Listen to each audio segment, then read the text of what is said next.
Hello and welcome everyone to our Bridging the Gap workshop, Appetite for Organic.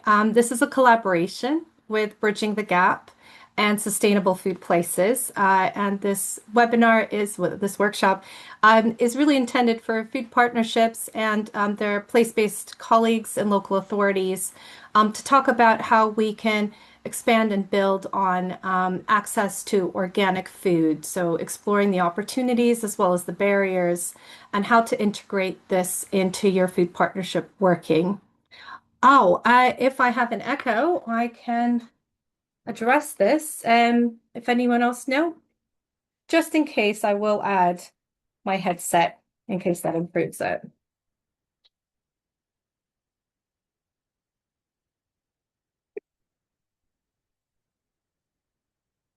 Hello.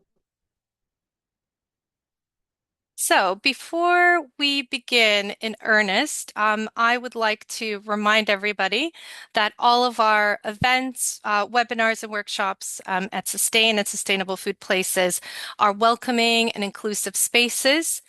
We invite you to be respectful, to give as much space as possible for others to contribute, and also to avoid any offensive, colloquial, outdated language, any stereotypes, and make sure that this is an inclusive space. If you have any issues at all today, myself and my co-hosts Hannah, Sarah, Vicky are also on hand, so you can always message us directly. You can start with messaging me if you have any issues at all. But otherwise, we know that this will be a wonderful discussion and a very inclusive space because, well, we know you guys and our food partnership networks are brilliant and collaborative and inclusive. Hannah, if you can launch the presentation. Um, Firstly, I'd like to introduce ourselves, who is in this room. I'm the local action coordinator at Sustain and Sustainable Food Places. With me today, I have Hannah Gibbs. She's the Bridging the Gap program lead. We also have Vicky Gerard, who works on the farming campaign at Sustain, as well as Sarah Williams. She's the director of programs at Sustain. And we're also joined by Katie Palmer of Food Sense Wales. And our special guest today is Nathan Richards, and you will hear a bit more from him momentarily. So, Hannah, if you can go to the next slide. So, a quick overview of our agenda. We will have a quick breakout inviting you guys to share what you're coming here with today. And then a short presentation from Hannah on bridging the gap, the findings, the program outcomes and findings, as well as the kind of purpose for hosting this specific workshop. We'll also hear from Katie, who has run a similar workshop in Wales earlier this year. And then we will spotlight on Nathan Richards, who will talk about what organic means to him, and there will be a brief conversation between himself and Katie, followed by a broader Q&A and discussion with you guys here. And then we'll have another breakout as a chance for you guys to think about what you're taking forward. What are some of the key insights you've picked up? How might you integrate this into your work? And then we'll be coming back together for plenary feedback and considering next steps together. And if you can go to the next slide. So, what we'll cover today, you guys will get an overview of the brilliant Bridging the Gap program, the assets, reports, and findings. And we will be exploring the value of organic, the narratives, and incorporating organic into your work streams as promised. We're going to be looking at opportunities, some of the challenges, and of course, some of the tensions held within our networks and across supply chains around organic. Of course, this will also be a wonderful space for your examples and experiences. There will be lots from you to learn from one another. We have some brilliant folks in the space. And we will be thinking about any future themes and deep dive subjects that Bridging the Gap and Sustain can host. Can you go to the next slide, please? We were grateful to receive your questions upon registration. We won't be able to cover many other things in this session, but as I mentioned before, we are going to be capturing any themes that deserve future deep dive sessions. So we're not going to be looking into kind of specific, detailed guidance on entry into procurement. And we won't be discussing community food growing. So our session and the scope of the Bridging the Gap program focuses on supply chains and the sort of trade element of our food systems. However, we have some brilliant programs such as Capital Growth, and certainly there's a lot of knowledge around community food growing and expanding community food growing networks within the Sustainable Food Places program. So we just wanted to acknowledge that the scope of this workshop is a bit more focused. If you go to the next slide, please. So before we get into a bit more on bridging the gap, we want to give you guys a chance to hear from one another and introduce yourselves to each other, and to think about what you're bringing here today. So share what you're hoping to discover, what might be the questions that you're coming with in this, and then we'll be coming back together and hear more from Hannah. So, Hannah, if you can, thank you. Perfect. So now we will assign you guys groups of 3 people, um, and give you guys just about 5 minutes, thereabouts, to discuss amongst yourselves. So just try to be brief. And how many folks do we have? We have 22 people minus us. So we're going to set up 6 breakout groups, if my maths are correct.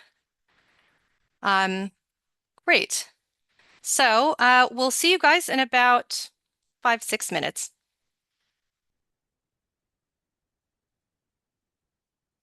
Oh, actually, sorry, Nathan. I'm going to remove you. Apologies. Oh, Nathan, you can stay with us or you can join the group as you prefer.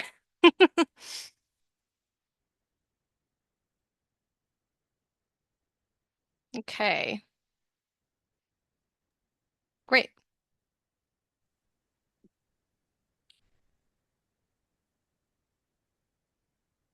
I think we've got 2 Rosies, and so it means Dawn's on her own in room 6, Okay, thank you for spotting that. but also room Okay, 2, Nathan's not joined and Amy's not joined, so I see. So Charlie's I'm on going its to own. move Charlie. Thank you for that. I'm going to move Charlie to room 6. Brilliant. Okay. Good. Hopefully Can I that ask worked. you? I think that worked. Oh, good. Do you Okay, think, great. yeah, Charlie and And I will pause the recording. Welcome back, everybody. I hope you guys had some good discussions and thought about some of the inquiries that you have, and it might help inform the questions you might pose to Nathan and the team here a little later. But now we would like to introduce an overview of the Bridging the Gap program. So I'm going to give the mic over to Hannah. So come in, Hannah, whenever you're ready. Hi everyone. Yes, thank you for joining us for this session. It's lovely to be with you all. In case you missed Vera's intro at the beginning, I'm Hannah. I have been managing this program called Bridging the Gap over the last few years. The program started actually back in 2022, which I can't quite believe the time has flown, as a partnership between the organisations you can see at the bottom of the screen. And we had this great ambition to make climate and nature-friendly food accessible to everyone. I'm conscious that there are a few people in this room who've heard all this story before, so I will speed through it to some of our findings. But just to briefly outline what it was that we were trying to look at. Essentially, we were this picture here, this image, demonstrates on one side this the sort of food system, which is trying to bring climate and nature friendly, trying to produce climate and nature friendly food, and on the other side we have all of these great access programs that a lot of you are involved in, and trying to ensure that people get access to healthy food. And Bridging the Gap was wanting to bring these two sides of the coin together. So, in other words, enable people who are experiencing access issues and who are experiencing lower incomes to be able to afford to eat climate and nature friendly food. And we set out to do this through a learning approach where we ran pilots across all 4 nations in the UK to explore solutions to bridge the gap for people on low incomes, and to specifically agroecological or organic fruit, veg, and pulses. So we ran a series of co-design workshops across the UK to come up with different solutions, and these kind of transformed into the pilots that you can see in front of you here. So we ran pilot schemes across these different areas, some in retail in those kind of dark or orange colours in retail spaces, reaching over 2,500 households. And then in those lighter beige colours, you can see the pilots that we ran in schools that reached over 150,000 children in schools. So, what I really wanted to talk to you about, rather than go spend too much time on that background, is on what we learned from this whole experience, and that was one of the most important things. What was really exciting was that we were able to get some initiatives off the ground, many of which are still ongoing. And then what we learned by doing it was that it is possible that we can do it, that people there are ways to enable people to access this food close to home, and also for young people in schools to also access nutritious veg that is growing close to their schools. Um, and with that, we also discovered that there are enormous benefits beyond the ones that maybe we were expecting. So we expected it to be something that helped people feel better in themselves, and we very much found that that was the case. That people's sense of health and well-being as a result of being able to choose what fruit and veg they ate and to be able to choose organic really shifted. And I was at a workshop yesterday in Wales with Katie, where we were looking at the findings from the Planet Card pilot there, and that people were eating an additional half portion of fruit and veg, taking them from 4 to 5 portions just through the course of the pilot. So there was also that literal as well as the kind of sense of health and well-being, so that literal shift. And we also we'd anticipated the climate and nature gains because we knew that this fruit and veg is better for people, and that this could be a way for us to increase the market and increase the amount of fruit and veg grown in a way that is better for climate and biodiversity. The other things that we found were really around the local economic growth benefits and the benefits to communities. And if we look, we then did a deeper dive assessment on the sort of social return on investment, and found that for every pound of public money invested, alongside £1.10 from the customer, we were seeing this 29p return for climate and nature, £1.44 for the local economic growth, and that was really that multiplier effect of spending on local producers and spending locally, leading to greater wealth circulating in the local community. As I said, those health and well-being returns being really fairly significant. And then these returns in terms of stronger communities, so people feeling much closer connected to one another, to where their food came from, and that leading to really positive outcomes for communities. So what did we do with this finding that we could get these great returns? Well, it really suggests that there's an opportunity here for public investment. And so we have been presenting these policy opportunities that would really help to bridge this gap that we had noted at the start. So one is fixing the supply by boosting the production of fruit and veg in the UK. The next element is to fix that missing middle to ensure that there are fair prices, that the right infrastructure is in place for farmers and growers, and finally to fix the access end. So what are we doing to enable people to actually buy the fruit and veg, or in the case of schools, to ensure that the right schools policies are in place to ensure that people can buy it. So I have kind of taken you through a very whistle-stop tour in the interest of time, but this is all outlined in various reports that we have produced and are continuing to produce. So I would be happy to, I'll share a link to some of our reports shortly, but we will have more coming out soon. And if there are any things that people are particularly interested in, then please do stay in touch, get in touch with me direct. Specifically for some deep dives we're going to be doing on supply chain and wholesale and on retail, which will be released fairly soon. But for now, I am going to introduce my colleague on this programme, Katie Palmer from Food Sense Wales, who has been leading on our Welsh iteration of Bridging the Gap, and who is going to introduce our spotlight speaker for today. So over to you, Katie. Oh, thanks, Hannah. And hi, everyone. Yeah, I'm just going to give a few words, really. I suppose I come with both hats on, because Food Sense Wales also is involved in the Programme Management Board for Sustainable Food Places.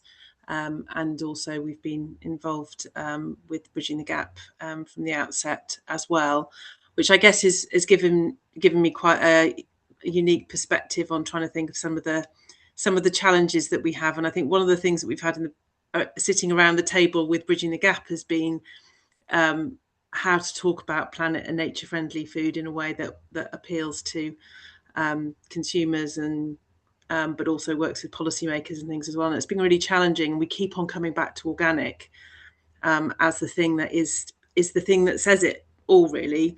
But that there is a challenge with the word organic. It has been contentious in the past, but actually the work that's happened through Bridging the Gap programme and lots of the pilots has really brought the importance of organic to life. And one of the things that we sort of talked about in terms of, what deeper dive bits of research can we do looking at the work that we've done with Bridging the Gap. And one of those was about how do we talk about organic. And so we ran a workshop in Wales. We have a cohort of food partnerships across the whole of Wales, and we brought them together in a physical workshop for 2 days. And as part of that workshop, we did a bit of a deep dive into talking about organic food. And Nathan very kindly came along, really, and provided the inspiration for that workshop, and to really sort of tell us about why organic farming and local farming is so important to him. So Nathan is very kindly come along today to share his wisdom and his experience and his journey really on farming organically, really to kind of then spark questions and conversations about how we can more effectively talk about organic, I guess, in our communities. And I think sustainable food partnerships are those agents of change within their places, and they're the sort of the starts, quite often the start of conversation and the source of inspiration for food system work in their local area. So it seemed like a sensible place to kind of widen this conversation about organic. So Nathan, I haven't got you spotlighted on my screen. I'm going to hand straight over to you and let you introduce yourself, because you're so brilliant at speaking. So I'll stop there, and maybe once you've introduced things, I'll pose some questions to you, and I'd invite the people in the audience to start thinking about the questions they might like to ask as well. And if you pop those in the chat, then we'll pull them together and try and be as we'll try and flow as much as possible with this conversation and bring in as many voices as we can. But Nathan, we'll start with you. Hi, well, thank you so much, firstly, for inviting me to come and speak. It's always such a pleasure. And as I like to say to everyone, it's such a pleasure because I got to get some clean clothes on just for a moment to break away and off of the farm. Sometimes people say, why do we do it? It's obviously for the fashion. No, seriously. So my name is Nathan Richards, and I farm a very small farm in wild Western Wales in Ceredigion, right on the western coast of Ceredigion, right on the sea, alongside with my wife and farming partner Alicia Miller, and it's very much a small scale family farm. But we produce a huge amount of food here organically. We've been here since 2008. We've been certified organic since 2009. We entered the farm into organic production as soon as we came here because that was the most important thing to me in many respects. I am passionate about starting our journey. If you went to the previous slide, I painted it on our farm door. Everything I'm really interested in is about ecology. And the wider ecology. I want to produce delicious, nutritious, healthy food. And I want to feed people locally that food. But I don't want to do it at the detriment of wider nature. And I believe that organic allows me to do all of those things. So I'm particularly, if you like, I'm kind of bored by the idea of single species farming. I'm really excited about the idea. And when I say single species farming, I don't mean about monoculture in the way we might see it about food production, producing one thing. I mean actually about who we feed, about just human beings. I believe that it's totally possible and incredibly important for future generations that we produce food in a sustainable manner, which looks at the wider ecology of the planet that we share.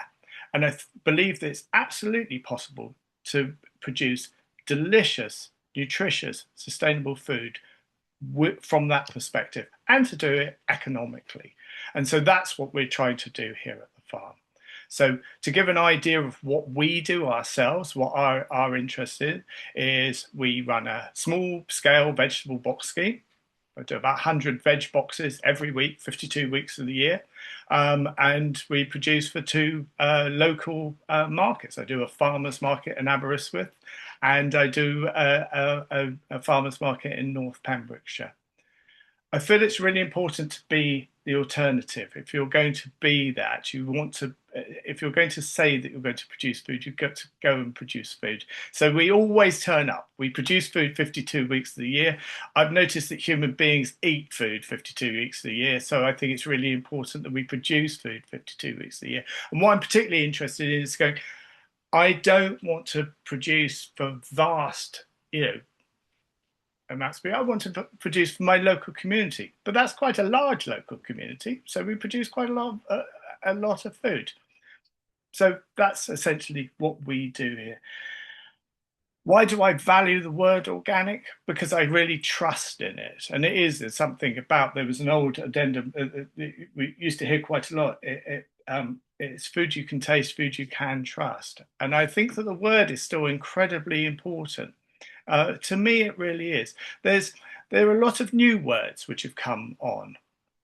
We have regenerative, nature friendly, many things, but they're actually not particularly well certified. And we've sort of noticed that there's, as I like to say, there's quite a lot of Roundup sometimes in regenerative. There's quite a lot of spot spraying. There's quite a lot of bending of the rules. And I don't feel comfortable with that because I don't believe that moves us towards sustainable futures and sustainable food futures. So we stick with the word organic very much. I guess I've got a particular interest in this in looking at smaller scale. One of the things that I really want to promote is having more producers more locally and producing food for our local communities. And that's one of the things that I really work hard to achieve here, is to try to encourage other people. I don't want to become big fish. I think it's really important if we're looking at sustainable food futures as producers, and I see myself primarily as a horticultural producer. We can produce a lot of food very locally, but we need more people doing that. We need some of the things to come into that as well. We need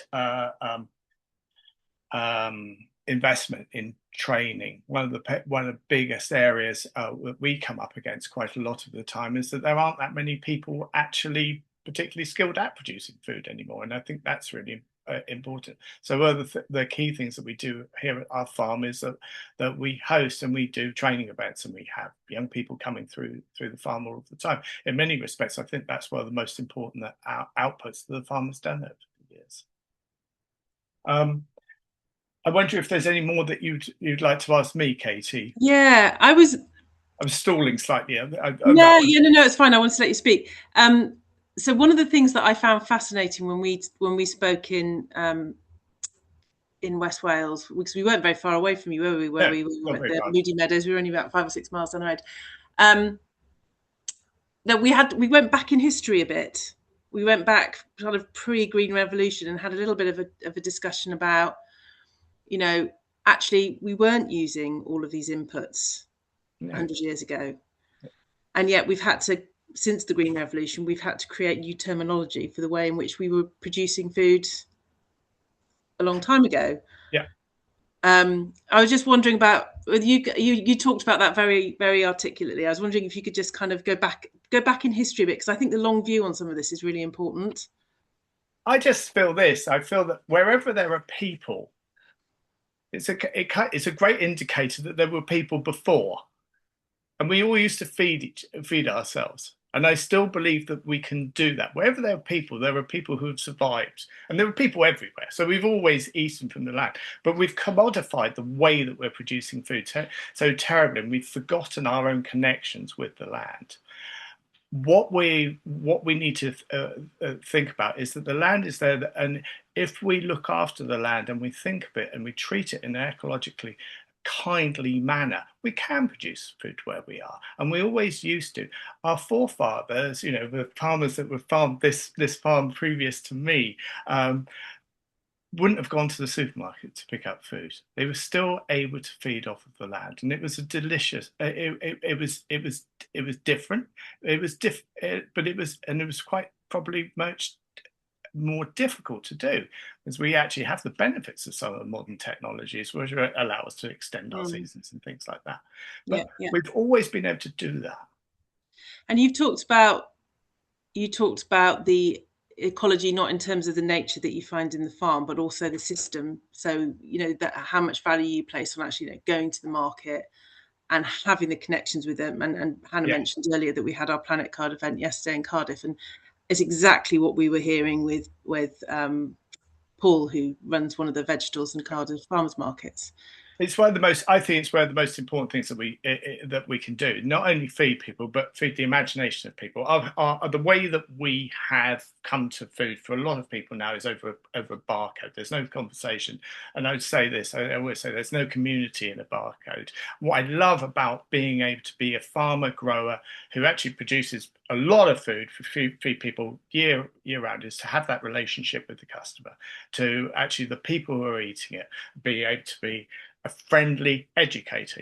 I talk on the farm, on the farmers market the entire time. We talk about food. We share food stories. People come to the marketplace and say, I cook this with this, or what on earth do you do with that? And being a producer that cooks and is able to talk about that food is really important. And there's a feedback. It's a two-way street. People come and tell me what they've done with their food. I'm able to share that onwards. I think it's not everyone's.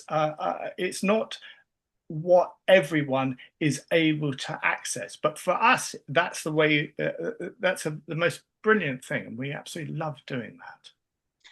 And you say it's not that everybody can access. Is that for you? Do you feel that is just about geography and supply, or do you feel that there's that affordability aspect is really difficult? No, I'm actually going to say that I feel this. I feel that I live in obviously a very remote western super rural county. Not a lot of people here, but also a very poor county. Also a very, very poor, with lots of rural poverty, and a very mixed county. What there is, though, is that access to land. What I do think is that there's opportunities wherever we are in the UK, wherever we are, to replicate this kind of thing. Here within a rural community, it's slightly easier to do. But I feel that the opportunity for farmers markets, for local box schemes, for the rethinking of the way we use land around the edges of cities, for community engagement, which also leads on to employment. Horticulture actually employs a lot of people. We need to employ a lot of people, particularly in organic, sustainable horticulture, where we're not using pesticides and sprays. We're hugely mechanized. We have tractors running all the time, but we still use people. And that opportunity to kind of create also circular economies where people are not only eating off the farm, but also earning their living off the farm. Those can be replicated all over the country. We've always had that opportunity. Yeah, and hopefully our food partnership should be thinking about how they're supporting their local areas to do that. I was gonna ask you one more question before I sort of ask people to put their hands up or put the questions in the chat about where we find ourselves now with what's happening globally. And this, this global disruption isn't new. We've had it through COVID and we've had it with Ukraine, and but the penny only now really seems to be dropping with government that actually our food security is a potential real problem. What purpose has organic got? Do organic systems serve in that context? I'd also, I was going to interrupt on your question, but we talk about those things. There's also the elephant in the room that no one actually, which it hasn't been brought up, so if I knew you would, but is also climate change, yes. and which is absolutely massively affecting. And what I believe that we should be looking for is to return to a much more homegrown system where we have resilience, where we grow much more and we eat much more of the food that we produce. And I'm not excited at all by the idea that we opt into just being bigger exporters of food as well as bigger importers. But actually, we really need to think about how do we look at climate change? How do we look at at future resilience through our own farming practice? And I think that we actually have a lot of answers here, but we do need more sort of governmental support. I actually feel very lucky to be farming in Wales, where I think that the penny has dropped to a certain degree. And I think pieces of legislation like the Future Generations Act has actually guided, is slowly, incrementally guiding us on a pretty decent pathway, but it's slow. And I'm not certain climate change or these world events are. And I think it's very, very important that we keep our eyes on the prize and don't slip down the dark space of going, oh, well, we'll genetically modify everything, or we'll do this, or we'll just use some blundering technologies. That's my feeling. Which again, then brings us back to that question of how do we use organic terminology, I guess, with policymakers on one side, but with our communities on another side. I'm just wondering whether there's anybody within the on the call here, I've got some light, could shed some light on that as well. I would love that, but I would just I say this, and it goes kind of back to why I put ecology now on the door, and that's why we start our day every day. It's not just about the meal on the table. It's not just about the food that we've just produced. I always try not to just think about that. Obviously, we're lost in the moment of producing all of this food. And I should say, we grow everything. We really do. We grow from potatoes to peaches here. We do the whole 9 yards, 52 weeks of the year. We produce it if we can possibly grow it here.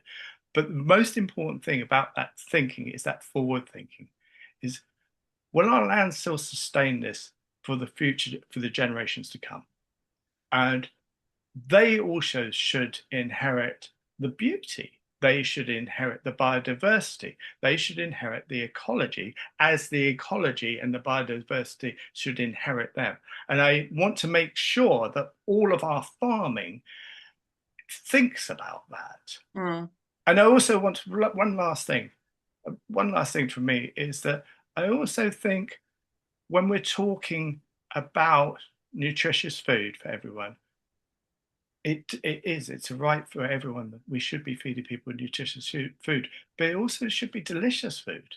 And I'm a big advocate for just producing delicious food as well. So, and that's one of the things that I think is really important that farmers growth keep thinking about that.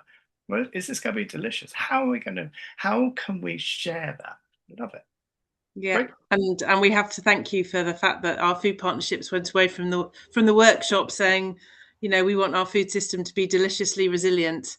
Good. And that's a mantra that they're still, that we're still using. So that's certainly stuck in Wales. And I think so. Just sort of coming into the questions again, I think asking the audience, we really want to know what the experiences of people using organic terminology is, because I think one of the discussions we had, Nathan, in the workshop in Wales was that there was quite an urban-rural divide in terms of how people were comfortable using organic terminology. So, up in the valleys, we had some of the food partnerships saying, yeah, I completely get what you're saying, but I can't go to this area that's really struggling. Everyone's got a low income. How do I sort of start talking to them about this middle class thing called organic? Whereas people who were partnerships that were coming from more rural communities felt much more comfortable talking in those spaces. So I'd be interested in your reflections, Nathan, and then I'm going to see if we can get some input from the room.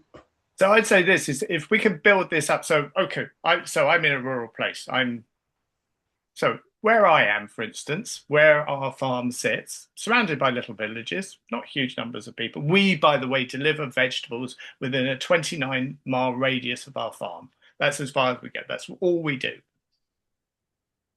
My nearest large supermarket is 29 miles away in either direction. So let's call that 60-mile round trip.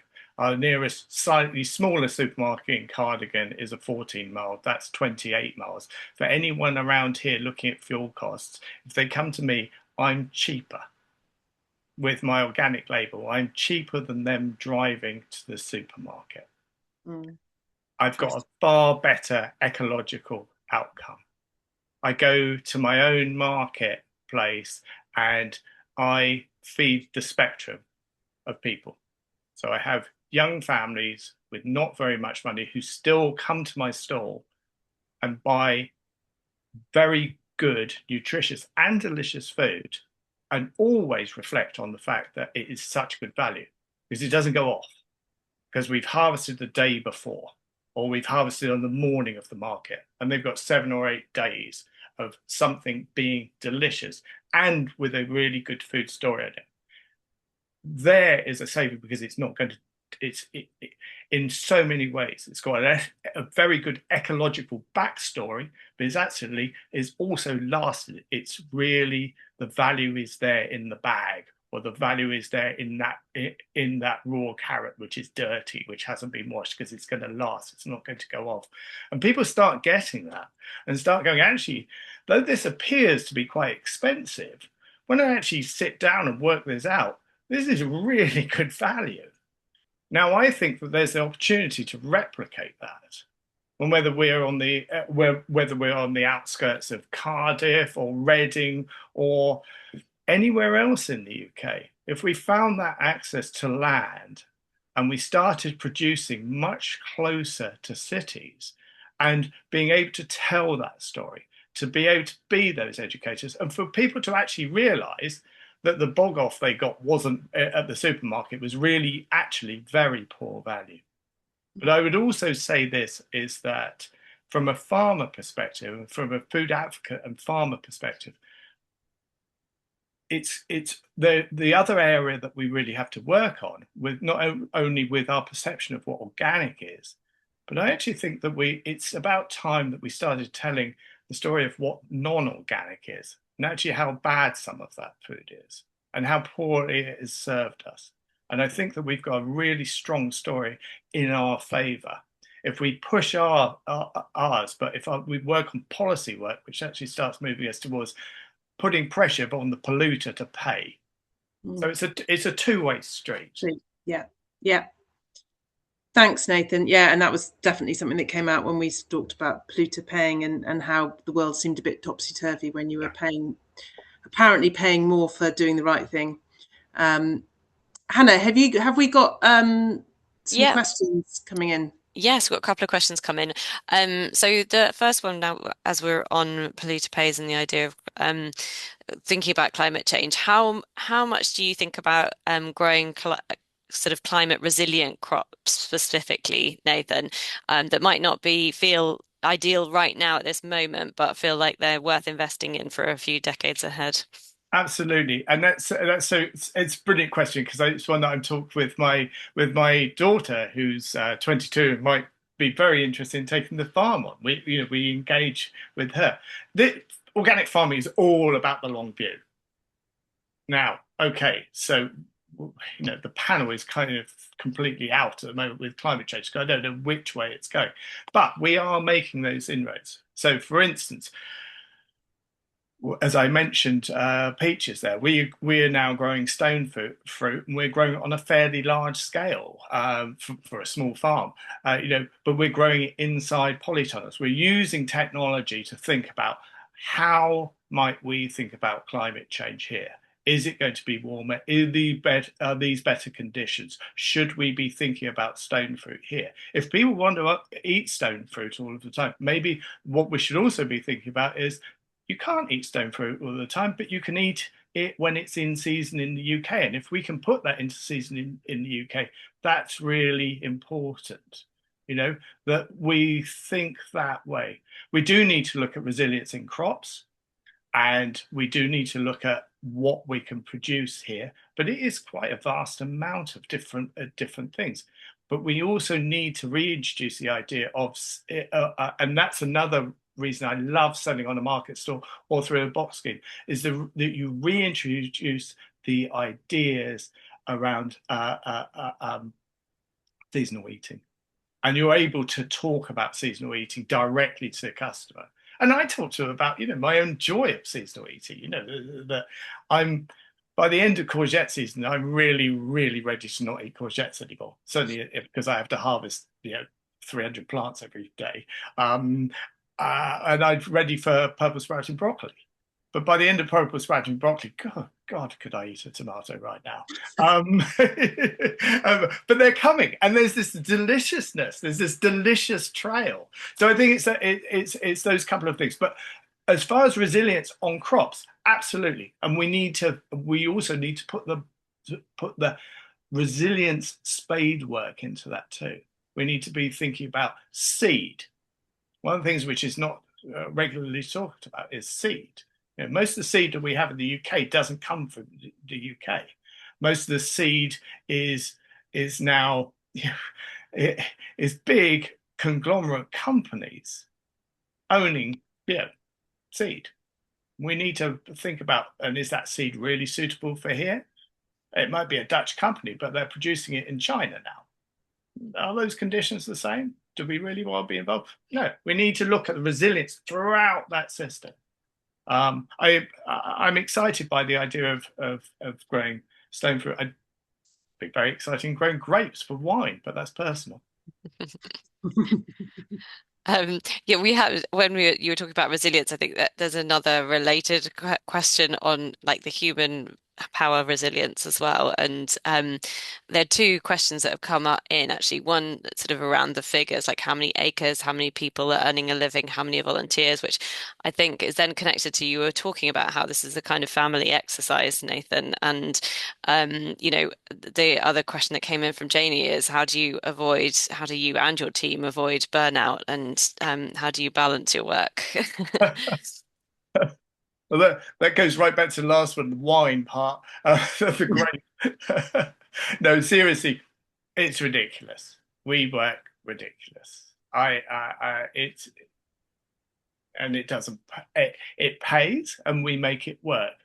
But it pays because we believe in it, and we pay because we get a lifestyle out of it. I can't think of anything better to be doing with my energies. I love what I do. I really get a lot out of it. But I work a 7-day week. The last day I had off, I didn't have a day off. I had a half day off, and that was Boxing Day. It was the last time I took a half day off.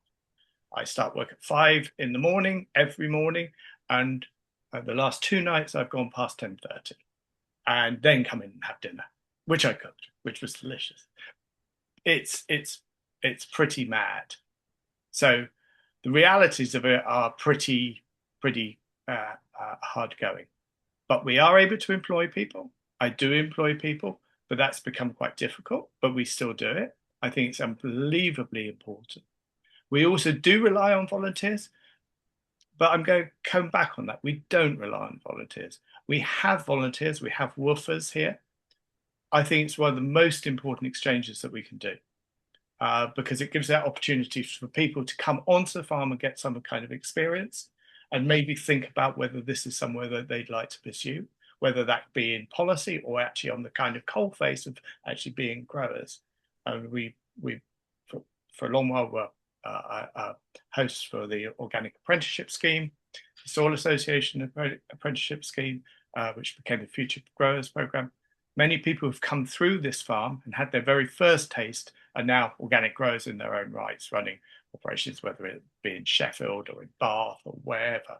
I think that's incredibly important. And I think it's really important that we give fair exchange. So if people come here and use their labours, they get something massively back out of it in a sort of educational part. And so there is a payout, but do we rely on them? No. I make sure that I can just about manage the farm on my own. And for the farm is 23.5 acres. We have about 15 acres in mixed organic production, which really means that about 12.5 acres to 13 acres of actual food is produced across the farm over the course of the year. That includes 8 large polytunnels and about half an acre of mixed fruit, soft and top, without actually adding the stone fruit into that. And we also keep a small herd of Hereford cattle, occasional pigs and chickens, mostly for ourselves. The cattle are, we do actually sell some meat very rarely. It's a lot of work, and anyone that comes into farming realizes that. But I look at my conventional farmers around me, and they do a lot of work as well. And I think they're more tied to it in many times than we are. You know, they're tied to the change on the spot market of the cost of fertilizers, of diesel, the way that their milk price can adapt and change or whatever. And we're kind of our own bosses, and that's quite nice. We have got other questions that have come in, but I'm conscious of time, Vera. Should we go to breakout groups and then potentially we have come back? Yeah, and I'm aware, Nathan, I don't think you're able to stay to the close of the session, but if people have more questions for Nathan, would you be open to having questions sent in? Or if you'd like me to, I can definitely spend. My crew are slaving out there, and they're fantastic. So I've got at least 10 minutes here. If anyone would like to. Well, folks, how about this? Put your questions in the chat for Nathan. Nathan might have a minute to answer some of them while you guys are in breakouts, or after. Yeah. Nathan, I'll type them up for you. So stay online. Great. But guys, what we'd like to do is just have as much time for you again in small breakouts to reflect and sort of see what resonates, what comes up for you. What do you see as some of the barriers? As Katie and Nathan had mentioned, there are still challenges around how we really advocate for investment in this. As we could see the returns on investment are quite clear, but it's that first step. So what we'll do is launch another set of breakout rooms. You will have about 15 minutes, and I will, because we're no longer sharing the presentation, I'm going to put the questions in the chat, and I will broadcast them as well. And you have 15 minutes to reflect amongst yourselves. And if I can ask everybody in each group to nominate somebody to take some notes down, if that's okay. You won't have to do anything formal, but this will give us a chance to capture some of your feedback, even if you don't have a chance to cover all of the talking points. So if you can do that, that would be great. Thank you. And now for my desire to have some hold music. It looks like I can open the rooms that you were in before. We will do that. If anyone has is on their own, we'll move some folks around if that's okay, or perhaps send one of our host team in to join you. So you can see each other again.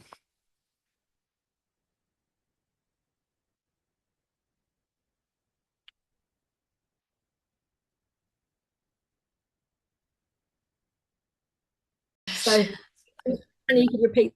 And I'll ask you the question again, Nathan. Um, how do we sell, this type of farming to the next generation, given the challenges that you've outlined? Well, firstly, I think all farming, without a doubt, is fairly physically demanding, whatever. It's quite physical work, and you've got to kind of embrace that from the start. I think farmers known for getting up early and going to bed late. And I don't think that's historically ever going to change. But I think that there is we definitely need to encourage people. There's the zeitgeist. There are lots of people who want to come into, particularly into organic horticulture, who see this as a way of going forward. But opportunities to have access to the land are quite difficult and quite challenging. And certainly going up in scale, moving up from, say, 1 acre to 10, 12 acres, the skill set is really missing there. We find it very difficult when we're hiring people to find people who even have had horticultural experience, but at the level where we need them to drive tractors and use bigger pieces of machinery, those things which allow us to produce food.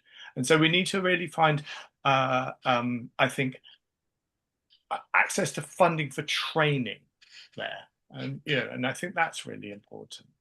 There are opportunities. There are Agricultural Centre and Black Mountains College and people like that, but that's still quite lacking. Yeah, we have regularly still reinventing the wheel ourselves here.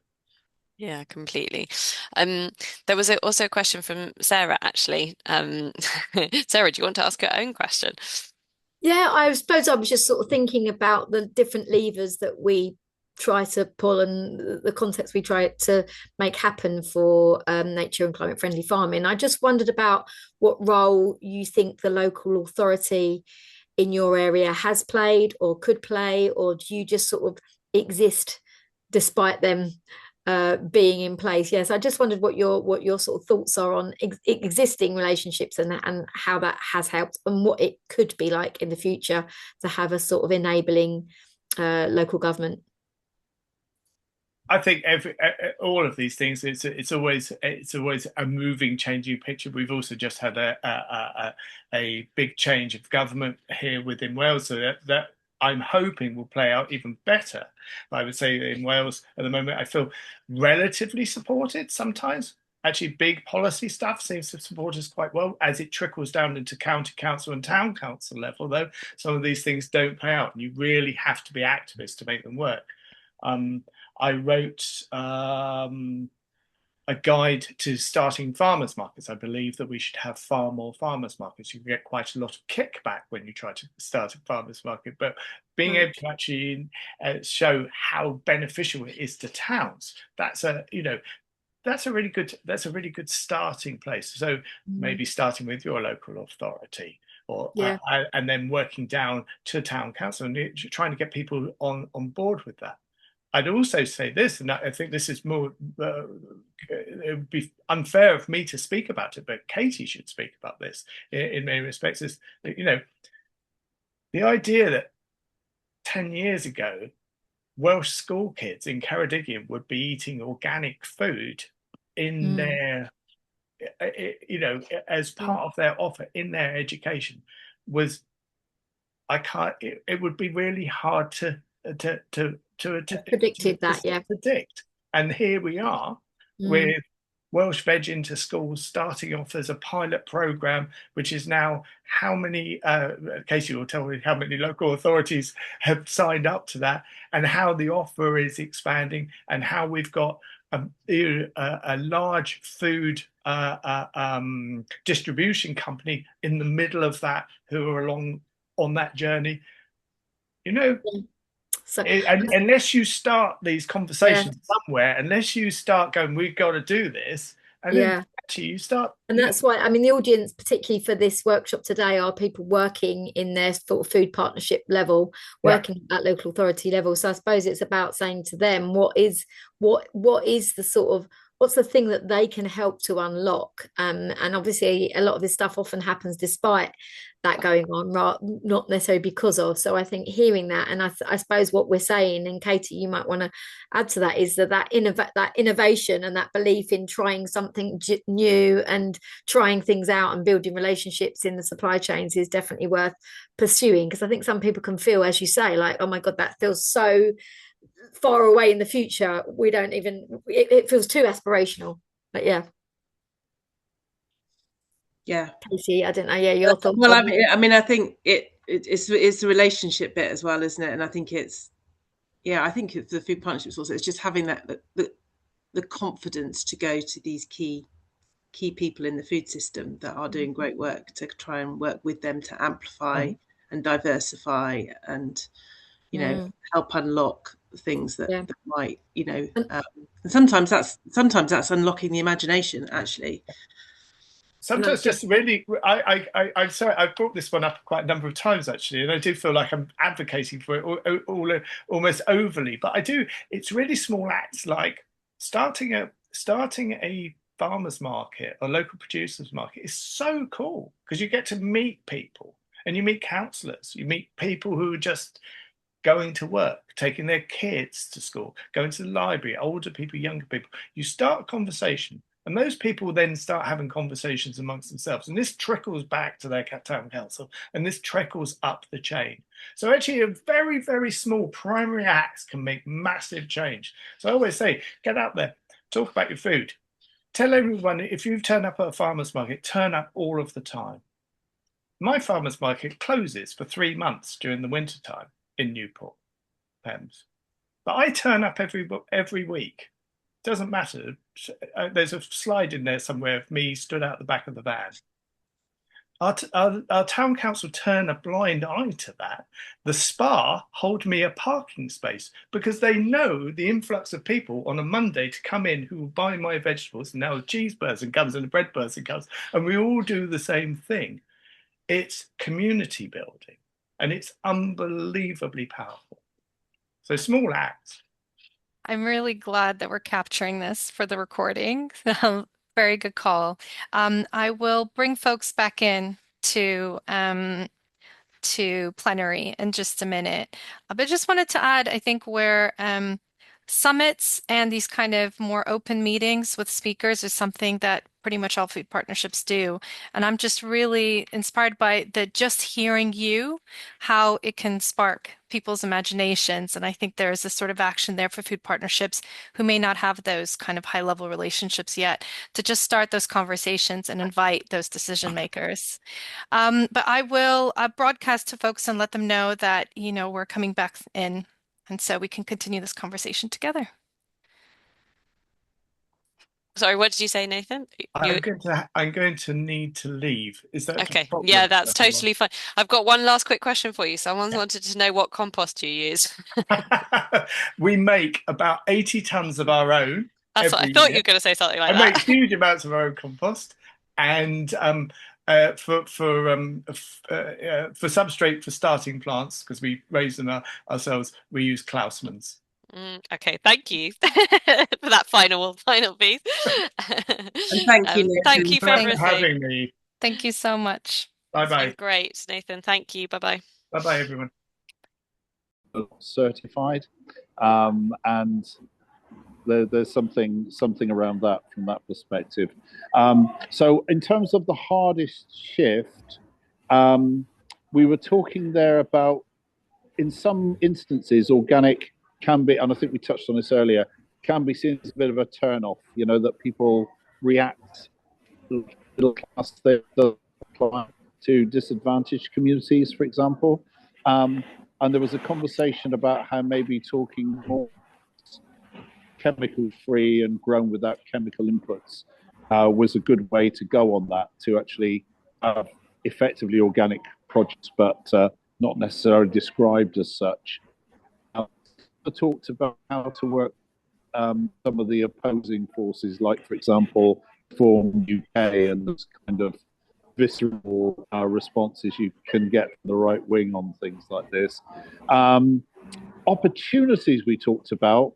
We saw opportunities of going deeper with those that were already committed and joining up the dots and filling in the gaps in order to actually grow out of a position of strength there. We also had, we were on the verge of this when when it shut, the meeting shut, but the room shut. But it's almost like a problem into solution thing here in the permaculture way of finding persuasive messages and phraseology that would appeal to the antis to actually help them to get it and actually make it more palatable and acceptable and sort of bring what's the word? Bring a persuasive argument there and do good work as a result. So, Katie and Rosie, is there anything I missed there or anything I got wrong?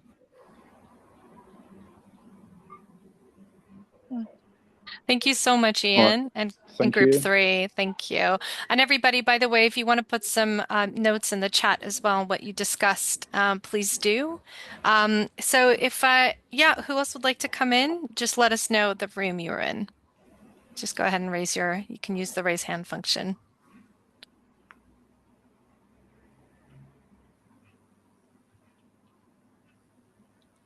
Is there anybody from room 4? Or, oh yeah, Dennis, come in. Hi. I didn't take any notes, but I was in the room with Matthew and Janie. I think Matthew took some notes, so you can fill in as well, Matthew, if I've missed some stuff out. But I think we started talking quite a lot about I guess how to make it viable for farmers, how to make organic viable. So, Nathan kind of talked about how he was just about making a living, but working, ridiculous hours, really, 7 days a week, 52 weeks a year. And we're sort of wondering about how sustainable that is and how do we make farming, organic farming, sustainable for people. And there was some talk about maybe some kind of subsidy would be necessary. One option for that would be a universal basic income for farmers, for organic farmers, which would really take the risk out of starting out, or even just being able to run that run an organic farm at all and make a living from it.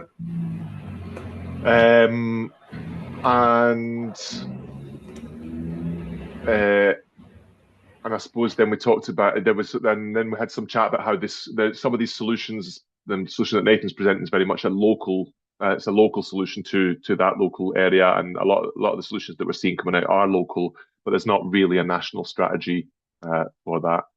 That's kind of maybe lacking. And yeah, that's all I can remember off the top of my head. Janie or Matthew, would you like to come in? Anything I've missed? Basically, it was definitely try and get the local working before you tackle the national, because the one thing that we don't talk in this is what the buying public want. And it was quite nice to hear a refreshing take on the commercial element of it, but also to rephrase how you talk about organic. And again, you're trying to sell. If you're at a job fair and you're trying to sell, be an organic farmer, and you get to work 52 weeks of the year, but you get Boxing Day afternoon off, it's not a big sell. Being ex-logistic, you'd have to think about risk assessments, people hurting themselves, mental health. So it's a more cooperative approach on a local level. It's great that he hasn't got a commercial shop near him that definitely try and offer something else. So yeah, it's such a massive subject, but I think again we're all going in the right direction was one of the things that we felt. We'll get there. Thank you. Thank you, Matthew. We only have a few more minutes, so it would be great to hear from the other groups. Don't know what Dennis's group number was, but we still have room 3, 4, 5, or 6. Mark, come on in. Come on in, Mark. Yeah, so it was We sorry, microphone was off. It was just myself and Molly. We sort of got a bit sidetracked and just talked about our own interests, which was a little bit selfish in terms of this meeting. But we did, I guess, we discussed the difference. So I'm from Southampton and Molly's from Birmingham. We're both thinking about how the sort of what we see as an amazing organic farm, how that works for inner city kids, and how to try and get partly get the message across about where your food comes from, which I think is very important, and partly actually to the deploying these kinds of vegetables and fruits and things more widely at scale. And Molly's been or is about to run a kind of school club where they're going to have food is being donated from a farm, but it's coming from a reasonable distance away. And then in this network that I'm running, we're trying to do kind of things with school kids, get them sat down, just trying foods and things like that. And it works well at a very local scale. I can go around a few schools and I can, do things like that. But kind of how it would scale up, I suppose, we just felt that's where it needs a kind of massive infrastructural change rather than a few really keen, great people.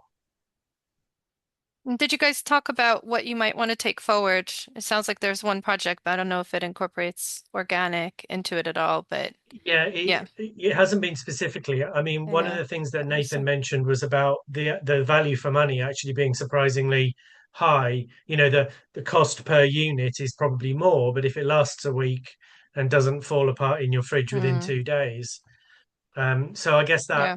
that sort of resonated in terms of Okay. access to these fruits and vegetables, organic fruits and vegetables, is the sort of value for money. Mm. Thank you. Thank you so much, Mark. Who else would like to come in next?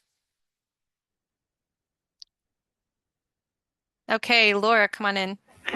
Yeah, I think we sort of focused in on the cost of organic and the not even necessarily the actual cost of organic, but the perceived cost of organic and how it's sort of automatically dismissed by quite a lot of people as just being something that isn't attainable for them. That buy into the ethos behind it, but it's just not a choice that they'll see it on the shelf. They won't even look at the price because they know that the price will be more expensive. And again, when with saying about the resonating about the long lasting, so whether there could be something about that long lasting food, and close, the convenience of it, whether there's something around that could be sort of more of a seller than the word organic. Yeah. Well, that's interesting because it's not directly organic, but with the bridging the gap findings around the economic value as well, Yeah. being quite a powerful one. I Is that some? Yeah. was just mentioning to Hannah in the chat, obviously there was some polling that the Bridging the Gap team did. I'm not sure what reason it's not available online anymore, but we definitely have some information about actually people on lower incomes championing organic. So I think there's a sort of I agree with what you're saying, definitely, but there's also a proliferation of this idea that people on low incomes don't want organic food, and that isn't actually true. I think it's a lot more nuanced than that. So I think there's a really important role for us as sort of advocates of this to share that sort of messaging. And Hannah, I'm not sure how we can best get that out to food partnerships to be able to use, but it would be a good asset from the end of the program for people to have access to that. Yeah, I'll figure out a way. Yeah, It was because the host website no longer exists, but I will look into how we can get that out to people. Okay, guys, according to my counting, I think there's one more group that should feed in. Emma, am I correct that maybe your group hasn't yet?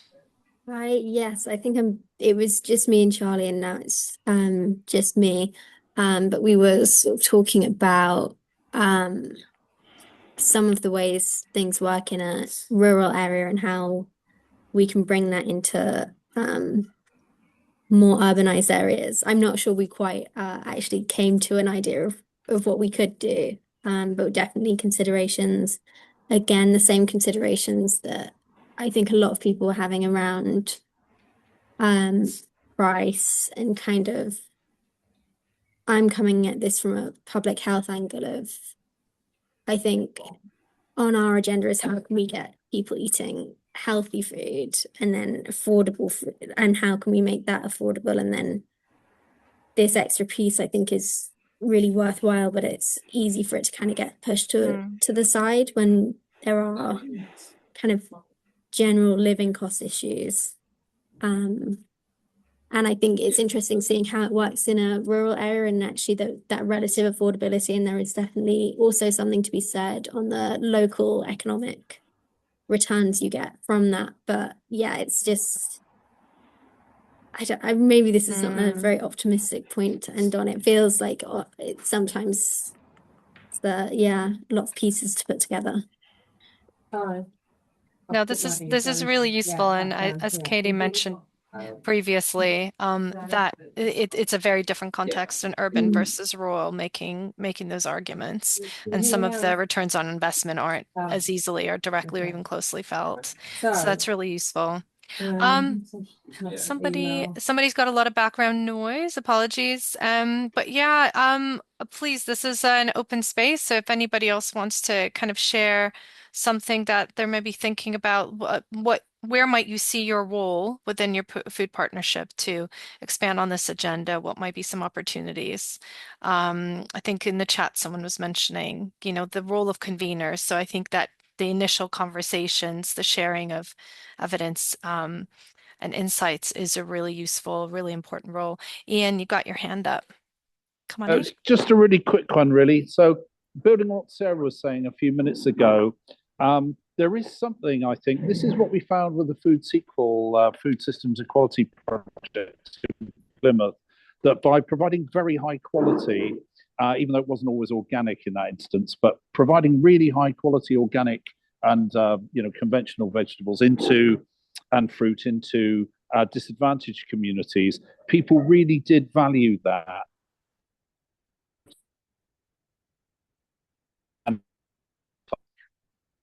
Sorry, Ian, your sound is a bit. Yeah. Bye. Ian, if you can put that in the chat, please. I don't want to miss your insights. Sorry. Sarah, do you want to come in? Yeah, I just wanted to come back on Emma's point and saying that you didn't want to end pessimistically. And actually, I think that is it's all really valid, and it's almost like coming back full circle, because that's where Bridging the Gap started, was us as sort of food systems actors that work across all of it. So we're always having conversations with people in public health, and we're always having conversations with farming and people working on climate and nature. And that's exactly what the Bridging the Gap pilots seek to explore, is how did you make this really happen in a place where affordability of healthy produce always comes first. And so, not saying that we've totally nailed the answers, but we've definitely moved the conversation and the dial, and we've joined up with all of the amazing things that were already happening, like the Welsh Veg in Schools program, and the other things that were happening at scale, to say this is about having that sort of 5-10 year aspiration of where things should be going. We don't take, we're already taking on some of the most difficult challenges that are out there, fighting against some of the bigger corporations that change what we eat. So I think that's exactly the place where you should be thinking, Emma, and I think we're all collectively getting our heads together to work out those solutions. And exactly what you said around the local economics of it.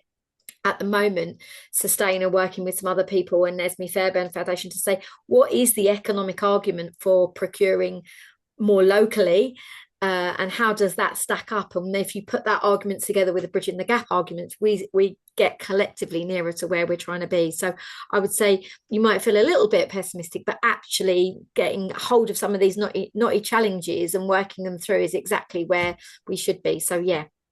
you're on the right train anyway.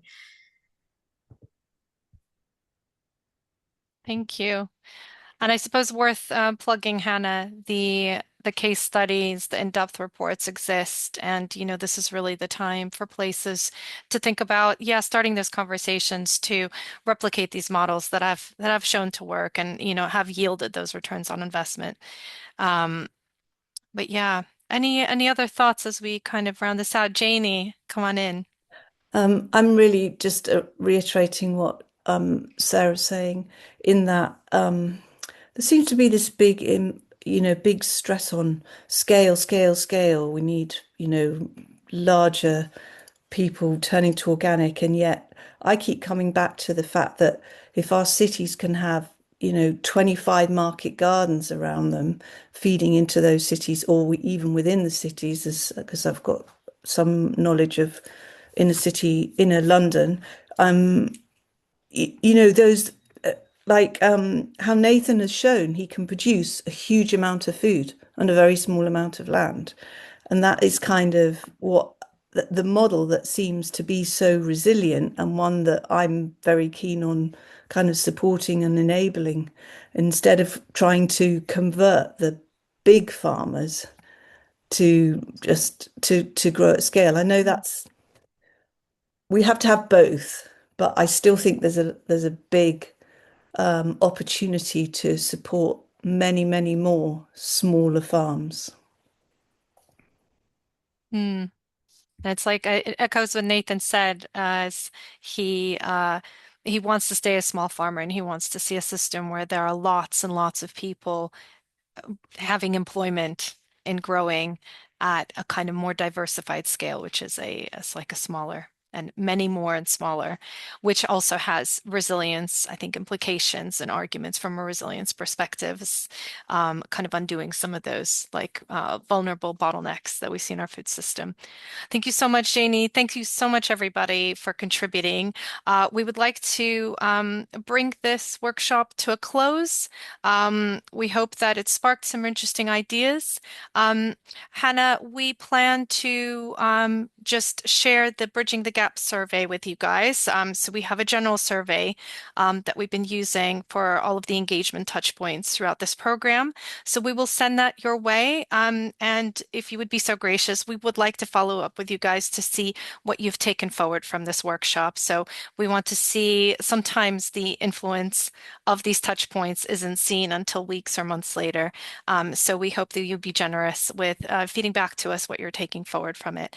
Hannah, would you like to share any other closing remarks? No, just thank you so much for coming and engaging in the conversation, and that we're, still here to chat about specific questions that people have. I know that there are things that you may not have had answered about the pilots and some of the work we've been doing. So please do get in touch. I will put my email in the chat, and I've also put the evaluation form in the chat as well. Thank you. Thank you. Would really appreciate anyone filling it out.